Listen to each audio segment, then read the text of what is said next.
Olá, bom dia, Deus te abençoe, seja bem-vindo, seja bem-vinda nesta manhã de quinta-feira, dia 11 de janeiro. É uma alegria estar aqui com você, compartilhando mais uma vez a palavra do Senhor. Peço que você possa ir aí abrindo a sua Bíblia em Atos dos Apóstolos, capítulo de número 12. E enquanto você encontra Atos dos Apóstolos, capítulo 12, nós vamos nos preparar orando como sempre nós fazemos. Amém? Pai, em nome de Jesus, nós queremos te agradecer por esta manhã, por esse momento em que vamos compartilhar a tua palavra, porque não só de pão viverá o homem, mas de toda a palavra que sai da tua boca. Abençoa-nos, Senhor, dá-nos sabedoria e entendimento para praticarmos, para vivermos, para agradarmos o Senhor. Em nome de Jesus Cristo. Amém e amém. Quero lembrar você que o meu WhatsApp está aí na descrição desse vídeo. Também você que quer se tornar membro da Igreja Aprisco, é só mandar também mensagem pelo WhatsApp.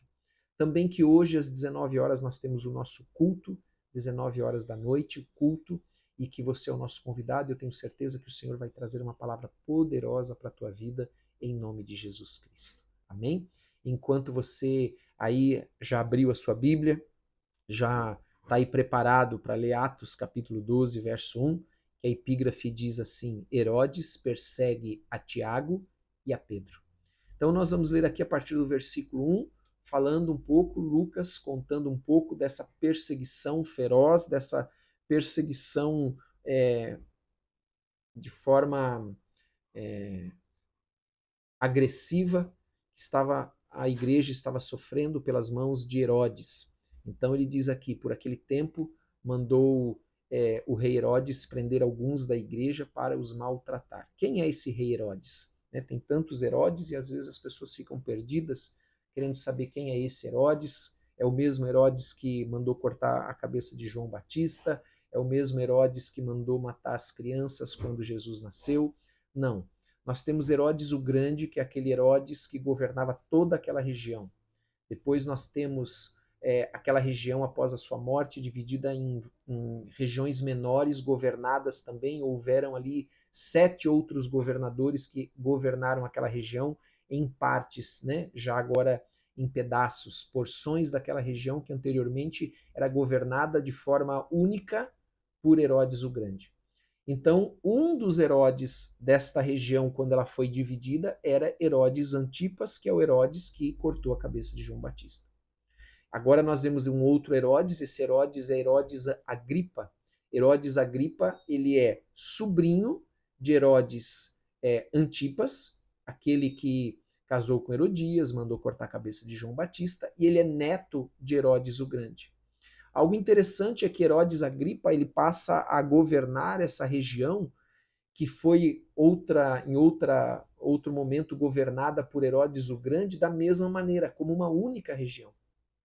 Porque, como eu disse, depois de Herodes o Grande, ela foi dividida. Então ali havia um interesse político muito forte que acontecia ali naquele momento, amém? As coisas que estavam acontecendo, o relacionamento dos judeus com os romanos, Herodes aqui Agripa querendo agradar os judeus para ter estabilidade, para ter unidade daquela região que antigamente ou anteriormente ela era separada em outra, né, dividida em partes. Então ele passa, versículo 2, faz passar ao fio da espada a Tiago, irmão de João. Então esse Tiago que está falando aqui é o Tiago, irmão de João, e o interessante é que Tiago foi o primeiro dos apóstolos a ser morto, e o apóstolo João foi o último. Então eles eram irmãos, o Tiago foi o primeiro a morrer, e João foi o último a morrer, já na ilha de Patmos, onde ele escreve o Apocalipse, amém? Onde ele recebe a revelação do Apocalipse. Então, veja o versículo 3, por que eu falei sobre Herodes o Grande, Herodes Antipas, né? Outros Herodes, Pôncio Pilatos também é um dos governadores romanos mais conhecidos daquela época, né? E agora Herodes Antipas. Por que eu falei sobre isso? Por causa das questões políticas que haviam ali. Então, vendo ser isto agradável aos judeus, quem viu que era agradável aos judeus passar ao fio da espada? Tiago, Herodes Agripa. Prosseguiu prendendo também a Pedro, e eram os dias dos pães asmos. Então, vendo que os judeus ficaram felizes pela morte de Tiago, e quando nós falamos dos judeus, nós precisamos lembrar que a maioria dos judeus não aceita Jesus como Messias, não reconhece Jesus como Messias, então eles eram contra os cristãos, que nós falamos sobre ontem, a primeira vez que foram chamados de cristãos foi em Antioquia. Então, nesse período prenderam, Herodes mandou que Pedro fosse preso também, porque Pedro, como era uma figura importante da igreja naquele momento também, era reconhecido, Herodes ele entendeu que prendendo Pedro ele iria agradar ainda mais os judeus. E então era o dia dos pães asmos, ele pretendia, versículo 4, tendo feito prender, lançou no cárcere, entregando a 4 escoltas de 4 soldados. Como que funcionavam essas escoltas naquela época? Eram 4 soldados que estavam cuidando de Pedro. 2 estavam algemados a Pedro e 2 ficavam na porta do lado de fora. Então era guardado com todo cuidado para que Pedro fosse, olha só o que ele queria, soldados, cada um para o guardarem, tensionando apresentá-lo ao povo depois da Páscoa. Então, eram os dias dos pães asmos, nós vimos no versículo 3, e agora nós vemos no versículo 4, dizendo que ele tensionava, ou seja, Herodes queria entregar Pedro após a Páscoa. É que a Páscoa e os pães asmos, elas eram juntas. Como tinha a Páscoa, o primeiro dia, e a semana que se seguia, os 7 dias seguintes, que dava um total de 8 dias com a Páscoa, tudo era chamado ou de Páscoa ou de pães asmos, porque como os pães asmos são após a Páscoa, como que Herodes pretendia entregar Pedro após a Páscoa, se a Páscoa já havia passado? Mas nós vemos, por exemplo, nos escritos de Joséfo, um escritor importante judeu, ele fazendo essa referência e explicando que se usava os 2 termos para se referirem a esse período de 8 dias. Amém? Pedro, pois, estava guardado no cárcere, mas havia oração incessante a Deus por parte da igreja a favor dele. Então aqui nós começamos a trazer para nós esse texto. Como é importante nós orarmos uns pelos outros. Pedro ele estava preso, Pedro ele estava passando por uma situação muito difícil. A igreja sabia que assim como mataram Tiago, iriam matar Pedro. Então a igreja se pôs a orar, pôs a interceder por Pedro junto a Deus, em favor dele. E era isso que a igreja fazia. Ah, não tem mais jeito. Nunca diga que não tem mais jeito, porque para Deus, amados, Deus pode abrir uma porta, amada, onde não há. Deus pode criar uma porta onde você não imagina que haja uma porta. Então a igreja, em momento algum, desistiu de Pedro. Não desista de orar, não desista daqueles que você ama. Continue orando, continue clamando por eles, porque a igreja fez isso. E sabe o que aconteceu? Quando Herodes, versículo 6, estava para apresentá-lo naquela mesma noite, Pedro dormia entre 2 soldados, os 2 que estavam algemados a Pedro, acorrentado com 2 cadeias. E sentinelas, ou seja, os outros 2 guardas, guardavam o cárcere, ficavam ali guardando a porta do cárcere.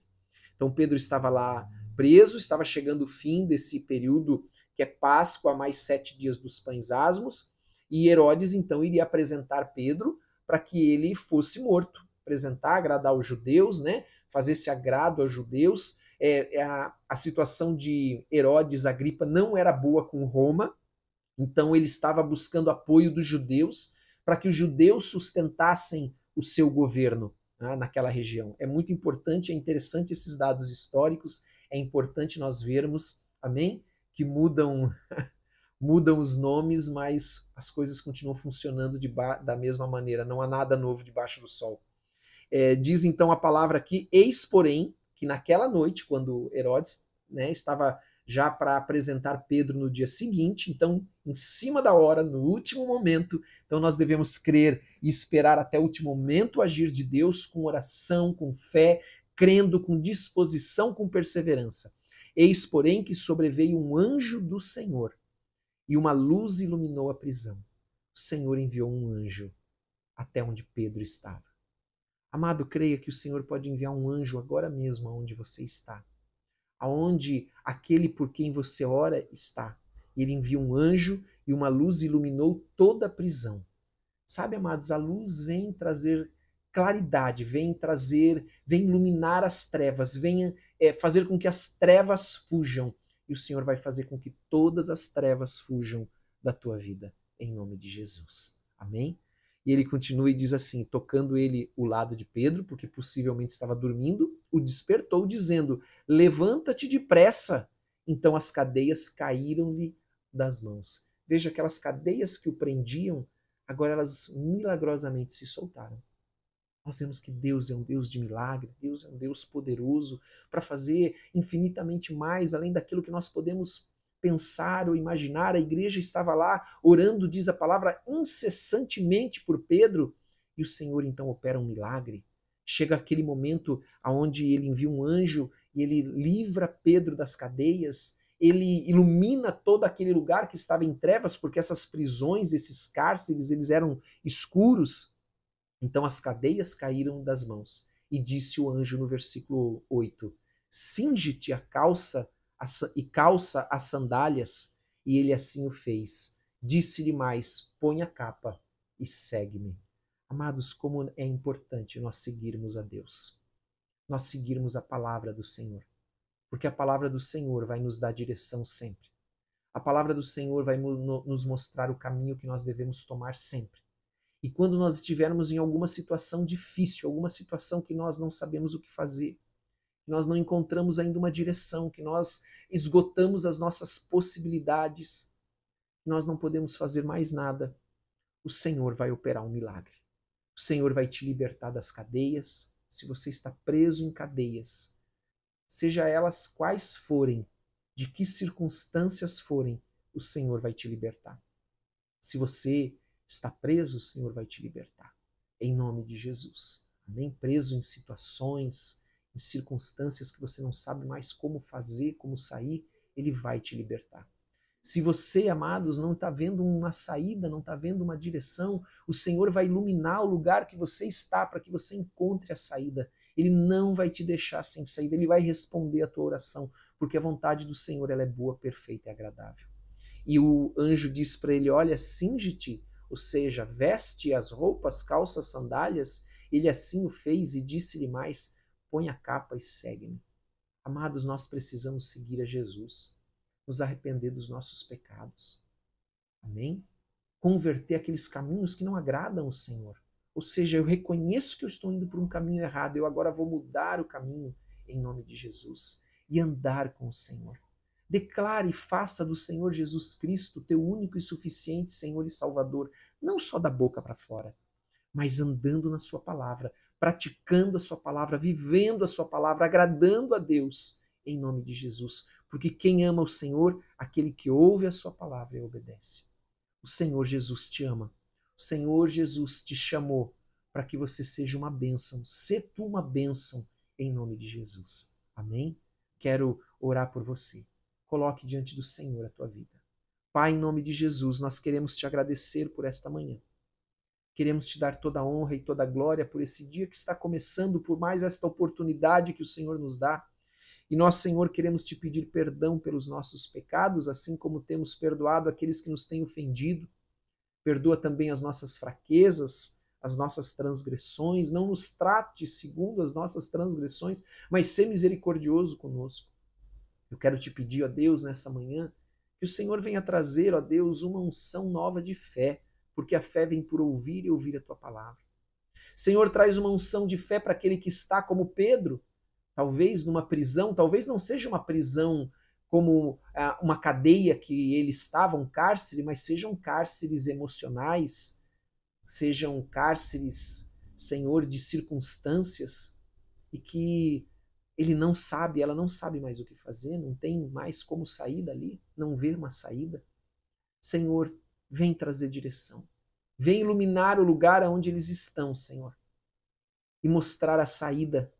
Vem, Senhor, tocar em cada um deles com o teu poder, com a tua unção, para que as cadeias caiam. Se você quer apresentar alguém, apresente alguém agora que você sabe que precisa ser liberto, que precisa que as cadeias caiam, aquela sentença que está determinado sobre ele, sobre ela, em nome de Jesus, caia por terra agora. Aquela sentença, aquelas palavras determinadas sobre a tua vida, caiam por terra agora, elas não têm mais poder, porque Deus é poderoso para fazer um milagre na tua vida, na vida de quem você está apresentando. Apresenta agora, Senhor, a tua palavra diz que o Senhor é o Deus do impossível, que para o Senhor nada é difícil, que se crermos, nós vamos ver a glória do Senhor. Nós temos crido, Senhor, e temos andado na tua palavra, nos esforçado, e nós queremos entregar as nossas vidas, entregar todas as circunstâncias na tua mão. Traz nesse dia libertação, traz nesse dia livramento, Senhor. Faz com que nesse dia, Senhor, as algemas, os grilhões caiam por terra em nome de Jesus. Abençoa cada um que está aqui, Senhor. Abençoa suas famílias, cobre com o sangue de Jesus. Faz um milagre, Senhor, aumenta a fé do teu povo, Senhor, em nome de Jesus. Em nome de Jesus, fortalece a fé dos teus filhos e filhas nesse dia, em nome de Jesus. Em nome de Jesus. Porque para Deus não haverá impossíveis em todas as suas promessas. Amém? Glória a Deus, você crê nisso? Se você crê, diga amém, eu creio. Porque para Deus não é impossível, Ele vai te libertar, Ele vai te dar vitória, Ele vai te dirigir, vai te guiar em nome de Jesus. Amém? Aleluia. Glória a Deus. Não esqueça, nós temos o culto às 19 horas. Também, por gentileza, dê like, compartilhe com quem você ama e coloque nos comentários o teu pedido de oração. Nós oramos, nós lemos e oramos por todos. Todos, você não está sozinho, nós estamos orando com você. Em nome de Jesus. Amém? Deus te abençoe, tenha um ótimo dia, uma ótima quinta-feira, em nome de Jesus e até a noite. Um grande abraço.